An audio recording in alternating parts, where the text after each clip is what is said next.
Greg, go ahead. Yeah, Trey finished with 3 blocks, I think, and seemed to give some really good defensive minutes. I guess just what have you seen from his evolution defensively? Yeah, you know, he's done a much better job of just being physical and contesting things at the rim.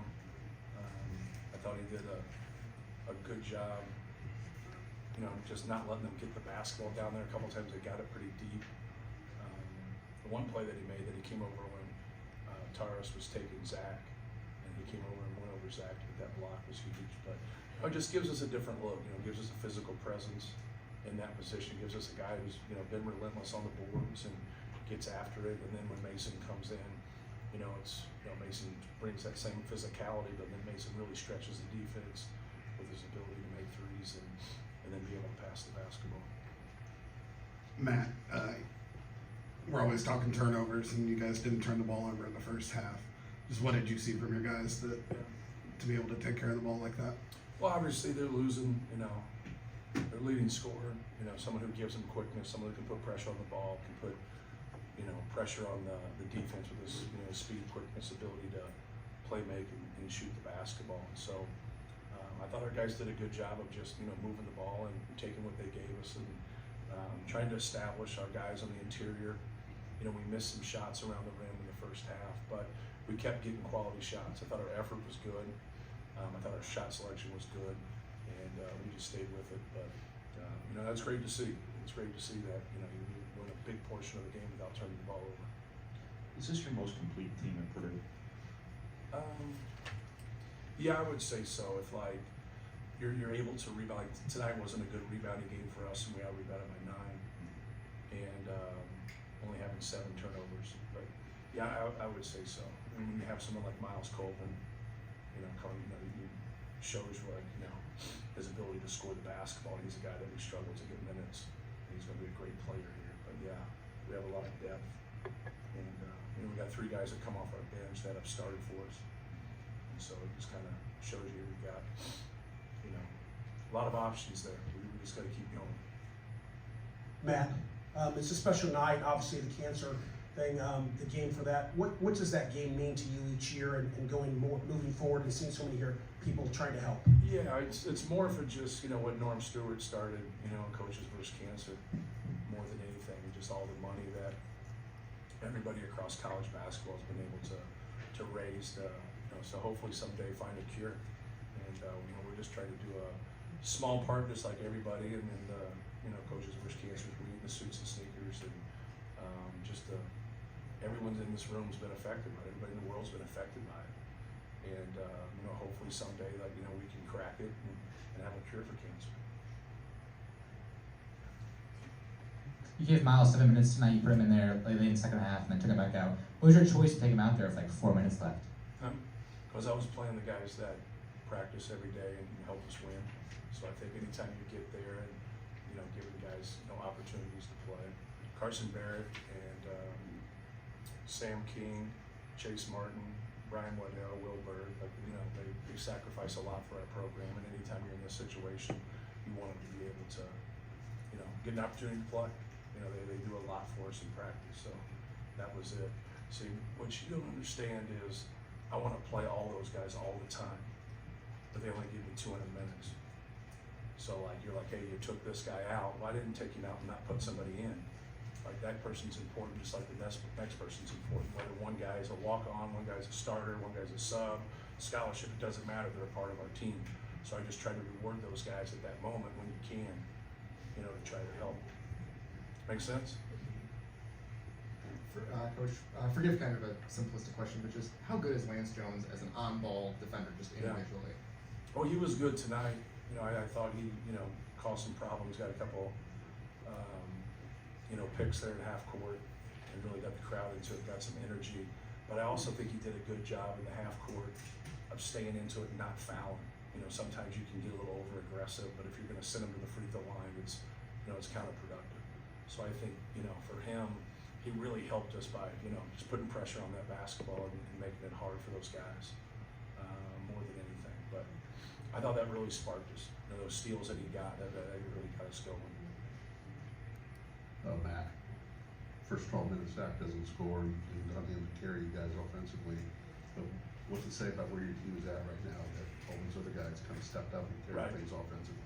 Yeah, just, our ability to shoot the basketball and have balance, I think that's more than anything.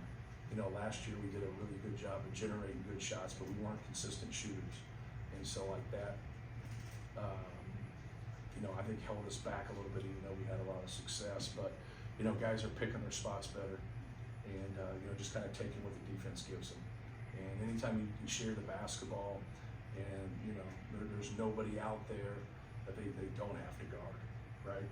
And so I think that piece of it with Zachary, really helps us, and it helps us to grow. But it's also the maturity of our guys.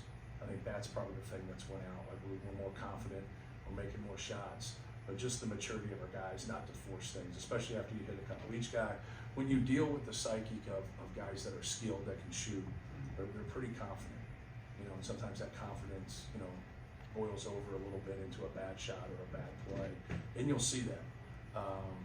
So if you play a lot of people that can shoot, you can get a lot of that at times, but we haven't gotten that, even though we'll have a play here and there that way. As a team as a whole, we've done a really good job of really just taking what the defense gives us and shooting the shots that present themselves. Did that maturity allow you to get through that 1 for 12 stretch? No question. Come out at the end of the first half? Yeah, so like when you go 1 for 12, if like you're not mad about the shots you're taking, like you keep taking them, right? If you take bad shots there, and that's the reason you're missing them, then like you're in trouble. A lot of times bad shots lead to transition baskets. Bad decisions, bad shots are normally layups at the other end. And our guys just, I thought, took some good shots and just missed them. Todd and then Brian. Matt, in a previous life, I saw Lance play a lot in Southern Illinois, and tonight the game gave him the chance to kind of Right. show the role that he had there.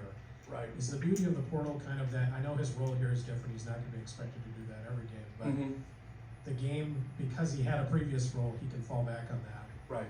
How much does a portal kind of help you in terms of Yeah. getting players who can do things like that? Yeah, we haven't had multiple guys in a while, from a transfer standpoint. We had one last year, we had one this year. So it's those guys fitting in, not like half of our roster fitting in, which there's a lot of coaches out there that are doing that. I think that's a harder, puzzle to fix because it's half your puzzle, right?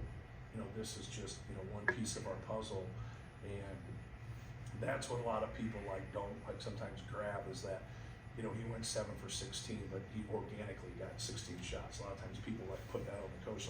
We run a lot of stuff through Braden and ball screens. We run a lot of stuff through Zachary, and when you give them that high volume, it's those other guys playing off of them.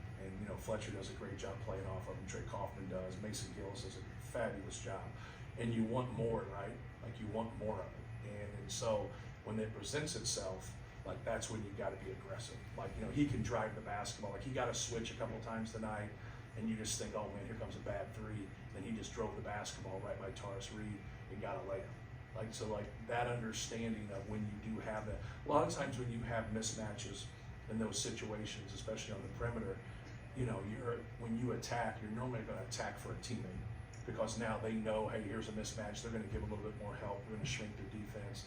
Now you got to distribute, but he did a good job with that. But I don't think maybe one shot.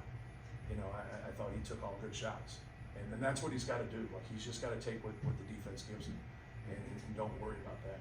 You see that sometimes with our other guys. You'll see Braden have a high scoring game, and then he won't. And it's okay. Doesn't mean he didn't have a good game. Just keep doing all the things, the little things to help your team win. But no, Lance was more of a scorer because he needed to be there, and he needs to be here in particular times, particular games.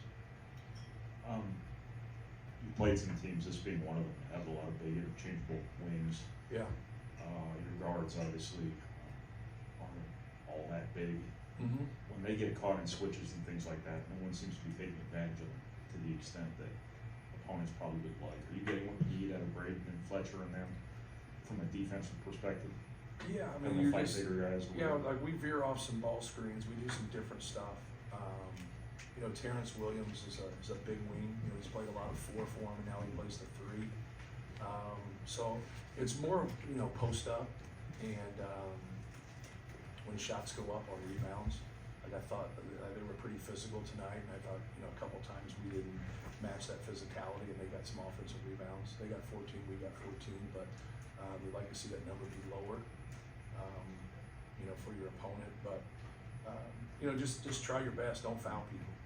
You know, get in front of them. You know, knock it out, make it hard, make them throw it over the top, get a little help. The one time we did it in the first half, we just had to hold, and we didn't hold. They threw it to Taurus, and we have two guards dealing with him. He's just too big and strong. He just went right through him. Matt, you mentioned this wasn't a great rebounding game for you, but Caleb, I think, gives you 6. Trey gives you 6 or 7. Yeah. I know you had Travion and Zach on the same team, but Brian asked if this is the deepest team you've had. Is this the best rebounding team you've had? Probably, you know, because, you know, Zach is so consistent along there, and Trey Kaufman and Caleb and Mason, like their efforts that they give you. You know, Cam Heide would really help that if he played more. Cam Heide's a good rebounder. Yeah, he really helps. He really helps in that area with it. But yeah, it's that's why ball control is so important. Because if you can get to where we're out rebounding people, I think by 11 or 12 now. So if you can out rebound somebody by 12, then you can have fewer turnovers. Like, you know, you're stealing 15 possessions. Like, you know, like if you and that's your average, right? So like you can have games where it's higher, like we did other night. How impressed were you with Brian Waddell's dunk? Yeah, I saw it coming. Like, yeah. So like when he gets ahead of steam like that, he's pretty athletic, pretty long, right there. I'm happy for him, man. It's hard, man. It's like I guess that question earlier. It's hard. I've never had this problem like this. It's a good problem to have. We have a lot of good players. Will Berg's a good player. Brian's a good player. Miles Colton's a good player, like across the board. But you know, it's hard to play 12, right?